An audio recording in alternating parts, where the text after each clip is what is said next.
and she always wanted an education. Blacks in the United States were forbidden to get an education for many, many years through slavery and many years after. And even after the law permitted it, it was frowned upon. And so in Mississippi, young Anna Knight had a real battle, and she found ways to learn. Hi, I'm Heidi, a historian and host of They Also Served, where we discover the lives of little-known women who made a big impact on Christianity in America and around the world. Today, we're talking about a woman who kept facing setbacks. Despite insurmountable odds, as an African American woman living in the South right after the Civil War, she gained an education, was a pioneer missionary, and changed the lives of women and men in the United States and India. And we have a woman who was a pioneer herself to tell us about the subject of our podcast. Greetings, everyone. I am Dr. Ella Louise Smith Simmons. In 2005, Dr. Ella Simmons was the first woman to be elected as a general vice president for the General Conference of Seventh-day Adventists. Like Anna Knight, I am an educator by calling and professional experience.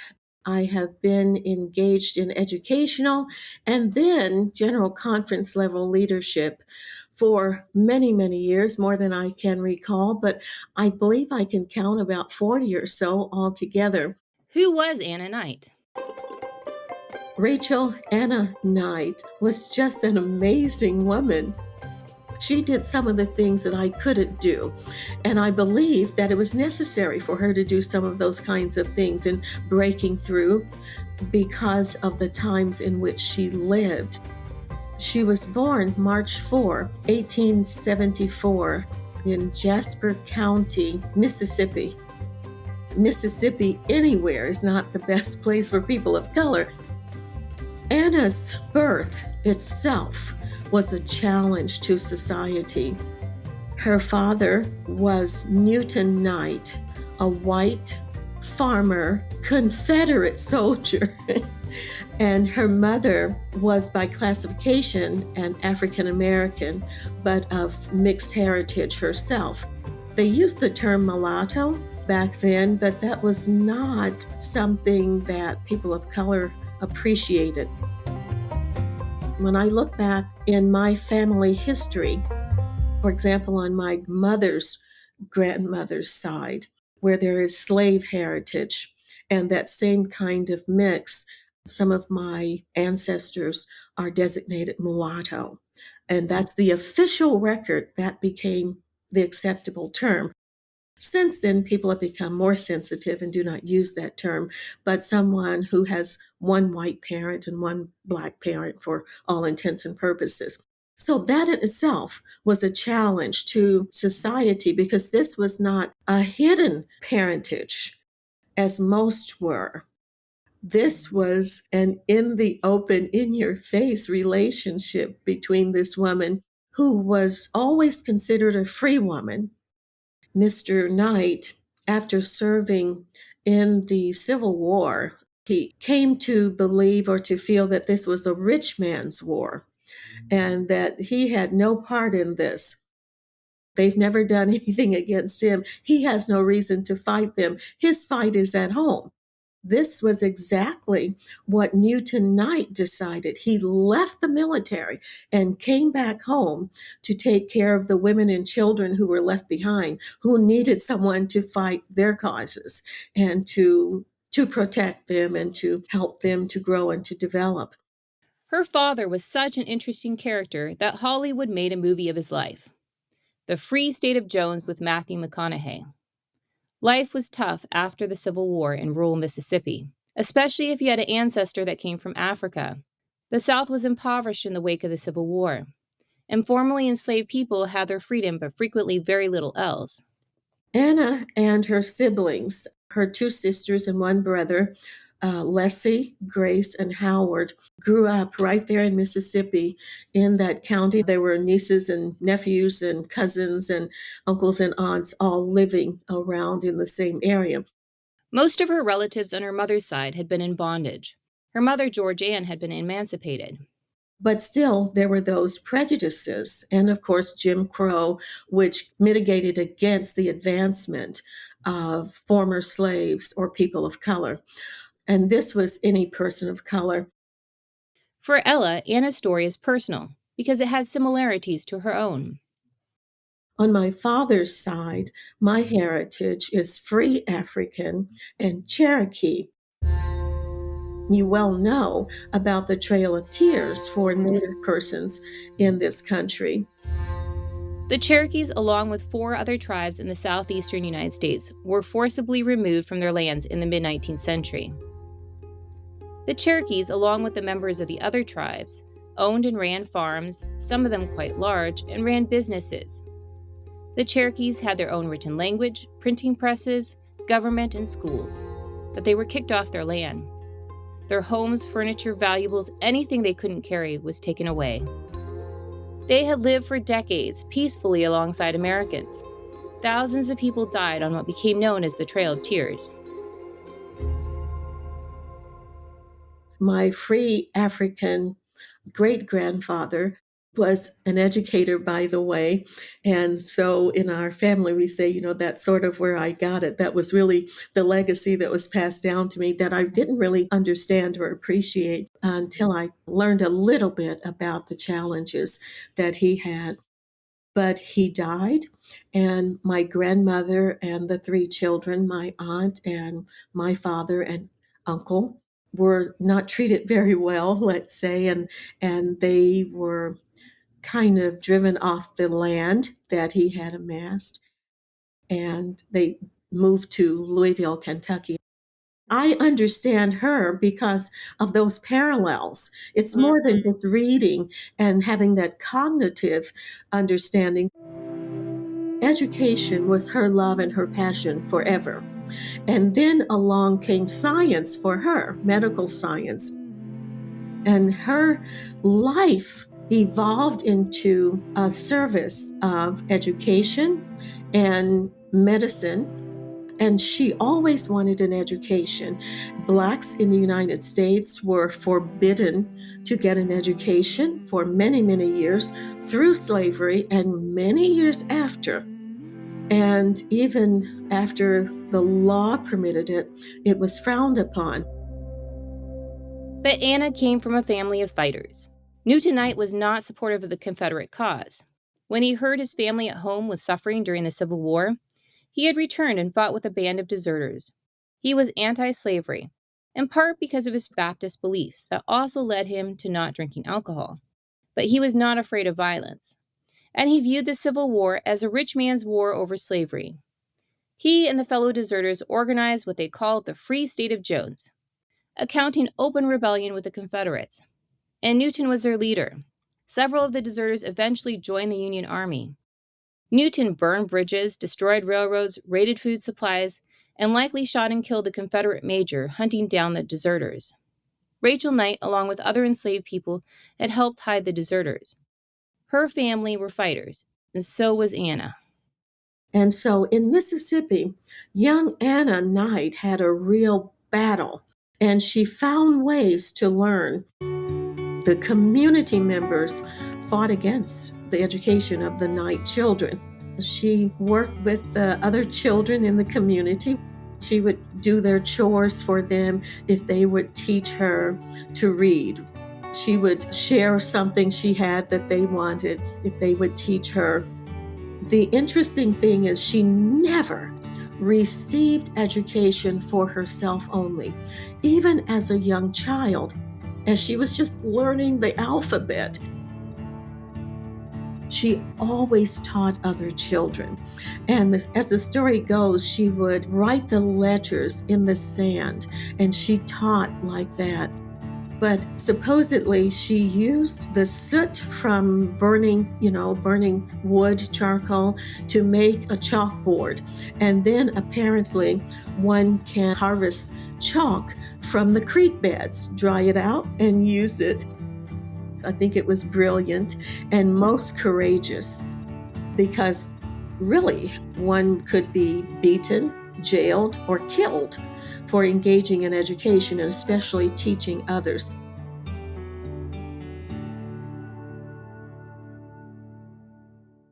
And white supremacist groups were particularly active in Mississippi after the Civil War.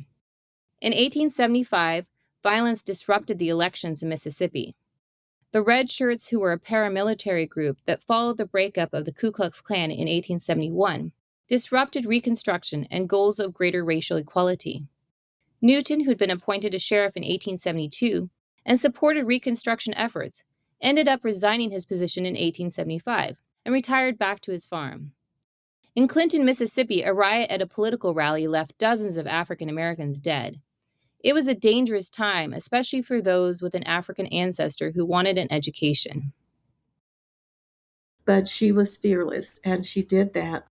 The accounts of her life tell the story of these moonshiners. These were those who made liquor, alcohol, illegally and sold it. And when they found that she was learning and then teaching others, they tried to frighten her out of this.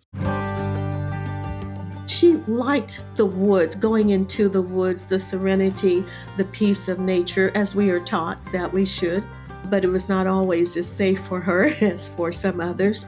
But as she grew and started reading and enjoying reading, she would take her books and pamphlets and magazines, whatever, and go out into the woods. And after being accosted by a man once, and she got away and all of that, there's no real tragic story there. She said, "No, I have a right and a will to go into the woods to read." So she got a gun. And the next time this one or one like him approached her, she backed him down at gunpoint. She had fire in many ways. As she grew and became more interested in education, she understood that she would have to leave her home in order to acquire an education. One day, a salesman came to her home peddling Adventist material, and she begged her mother to give her the $1 that it would take to purchase the subscription. She bought this subscription, and she was so happy when the first issue arrived, and she read and read and read and read and read to everyone who wanted to hear. And she continued to receive this literature. And then she wanted to know more about the people who published this literature. She then got in touch with someone who worked for Signs of the Times, and she communicated with this woman. The woman who responded to her was Edith Embry. Edith is an interesting woman in her own right. At the time she corresponded with Anna, Edith lived in California and worked for Pacific Press. Edith sent Bible studies, Adventist journals, and occasionally letters to encourage Anna. Later, in 1910, Edith attended a nursing course and was likely a nurse at Pacific Valley Sanitarium shortly after it opened. In her retirement years, she still acted as a call porter and Bible worker. Anna was one of the many people that Edith helped lead to Christ. After 6 months of corresponding with Edith, Anna decided to be baptized. She corresponded frequently with young Anna, and felt in her heart, this was a white woman, felt in her heart that Anna needed an education. And she understood what was happening there and why Anna could not get an education where she lived. So she suggested that Anna make contact with a couple in Chattanooga. And Anna, being who she was, decided she was going to meet Mr. and Mrs. Chambers in person, not just write to them after a while. Against the wishes of her parents and her family, she traveled alone to Chattanooga to meet these people. They took her into their circle and mentored her. Again, I can relate. I was one of the children in my hometown, Louisville, involved in the integration of the schools. You will recall the history.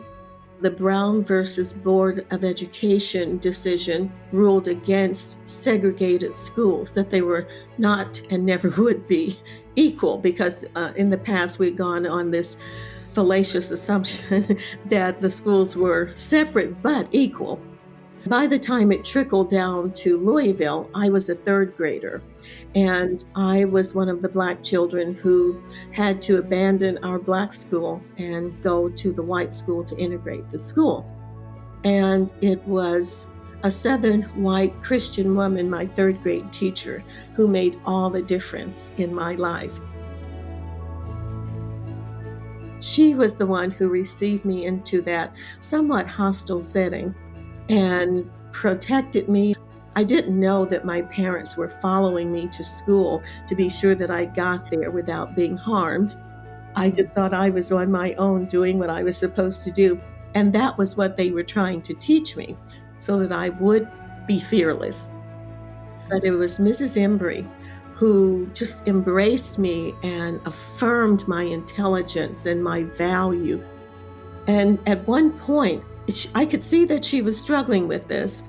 She gave me additional work to make sure that I didn't lose ground and that I advanced as I should. And this is what the Chambers did for Anna Knight. She also accepted the Adventist message and was baptized. And the story goes that she was baptized in a cold creek on a cold, rainy day. And those obstacles did not deter her. I understand that tug on her heart, stay here and help my people right here, or go out and help them from a distance, but help all people like me and all others as well. And she chose to go out. But her preparation included attendance at Adventist schools with the Chambers helping her and moving her along. Graysville, Tennessee, precursor to Madison, was not ready for her. They were not ready for students of color.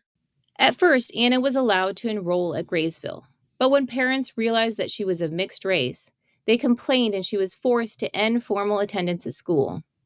But she was determined to get an education, and the matron of the school was determined to facilitate that. Anna served as an assistant to the matron in exchange for private lessons.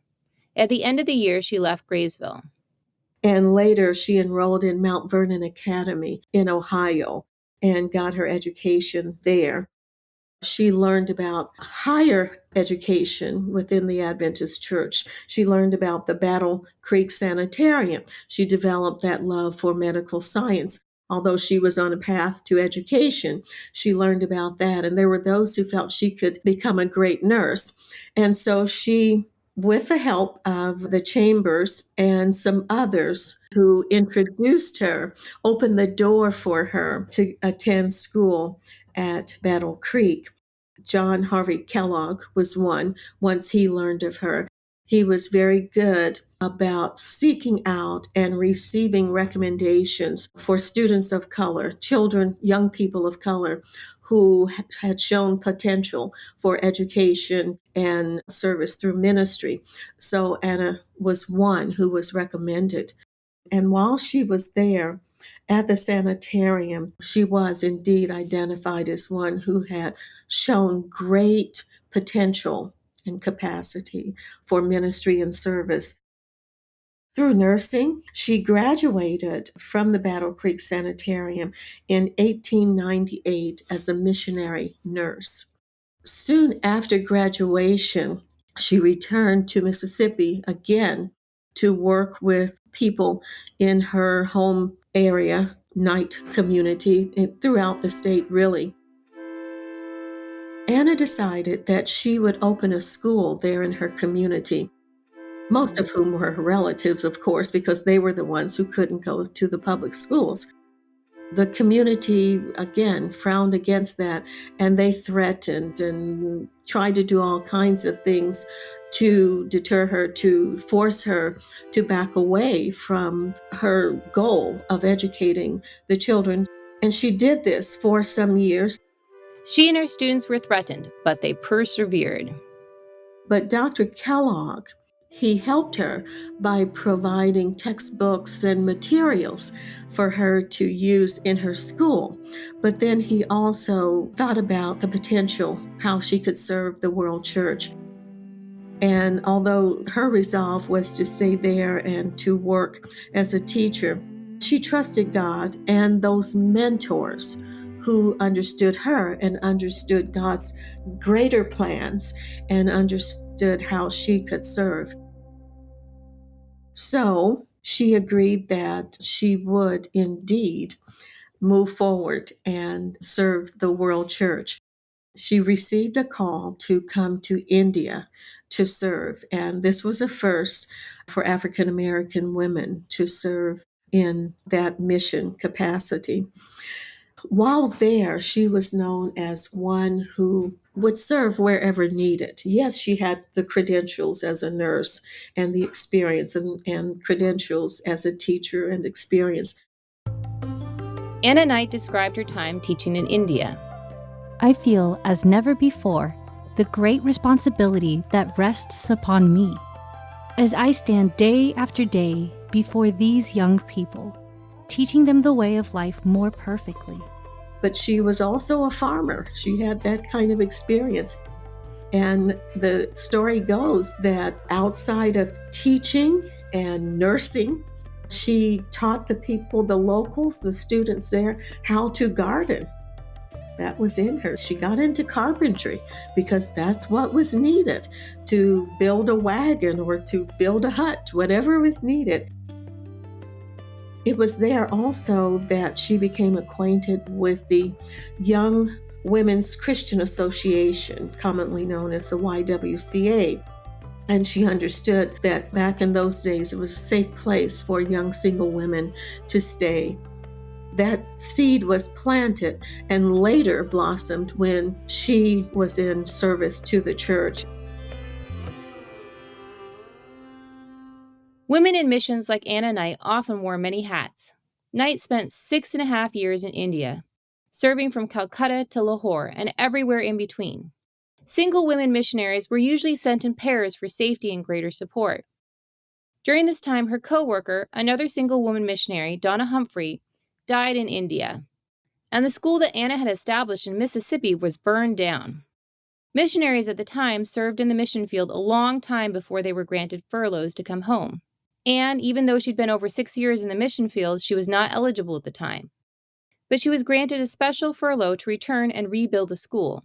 And her sister Grace helped, eventually taking over as teacher of that school.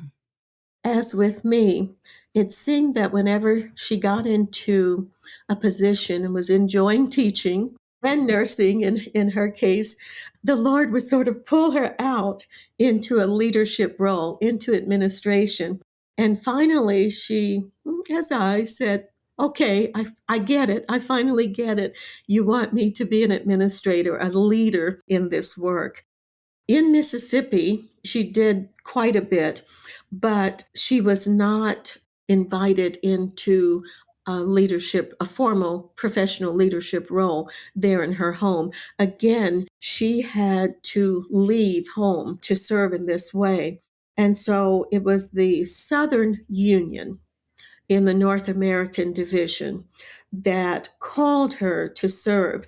She was called, the way she thought of it was, to another mission field.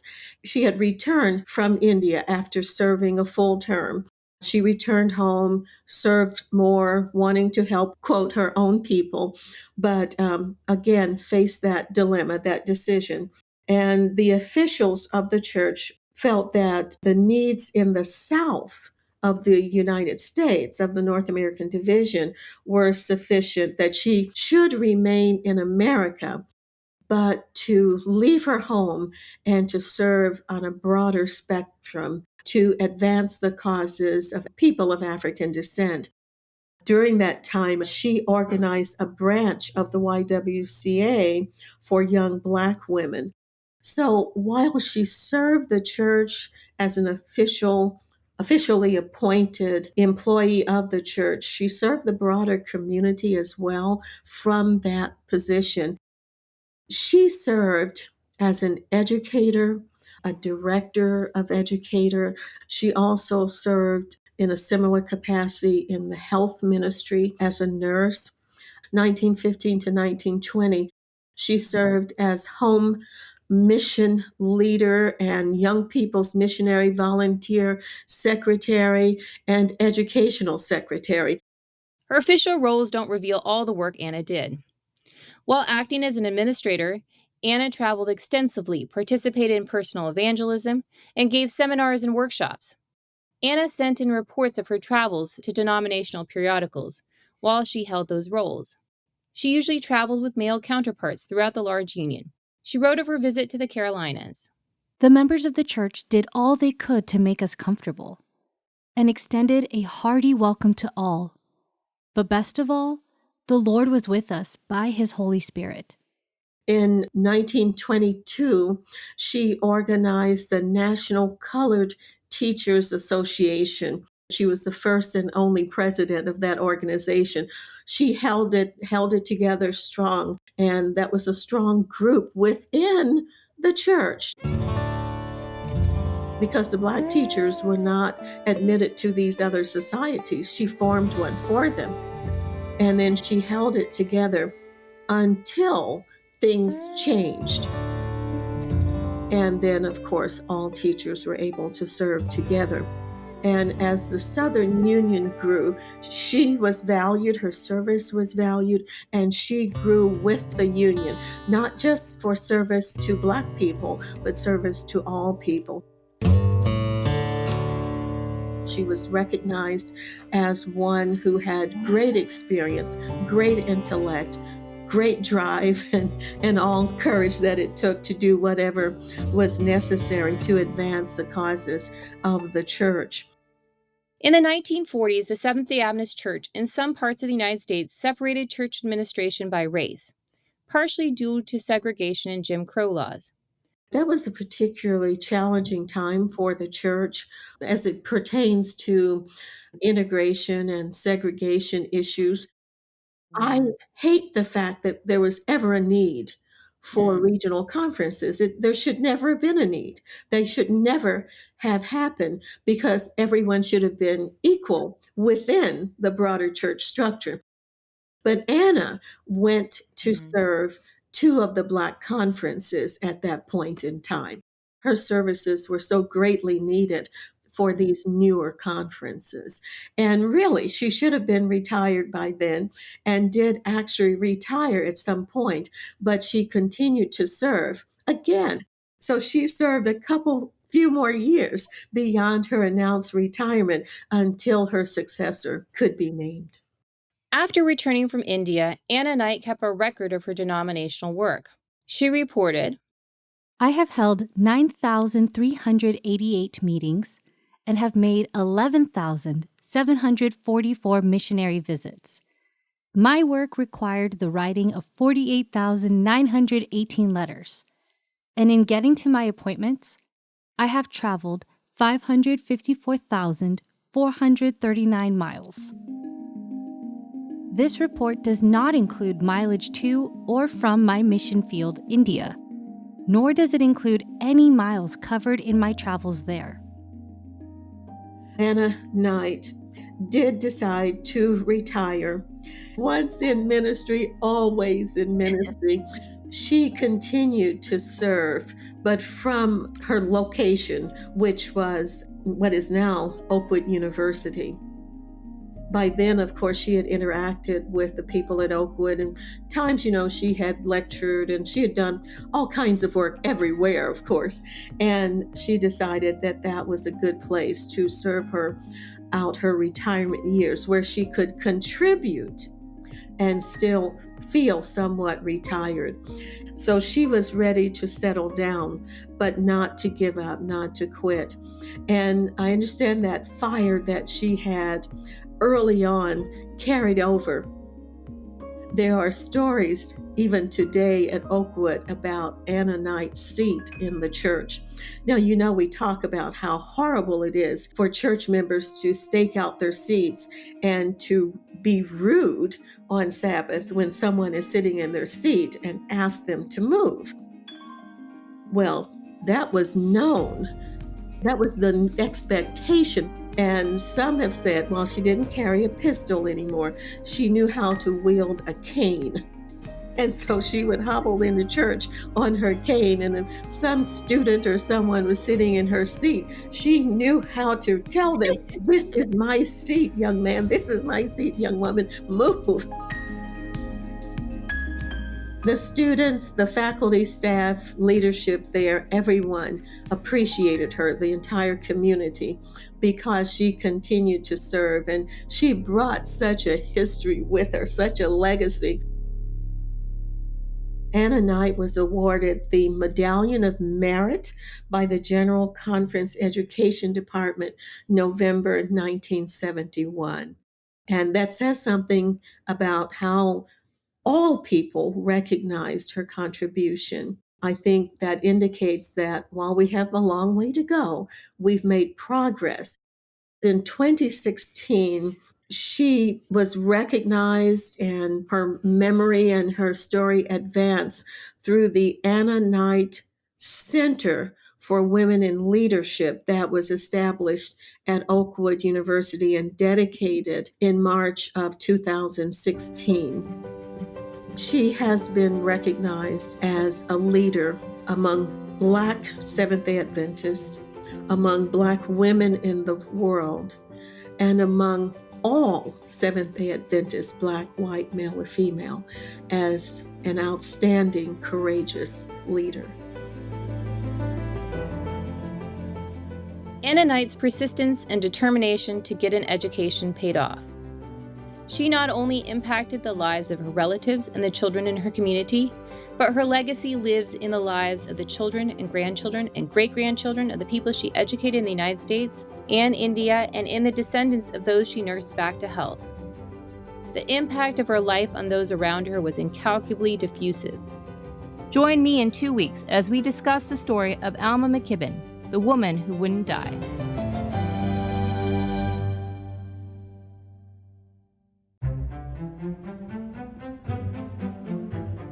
They Also Served is researched, written, and hosted by Heidi Olson Campbell.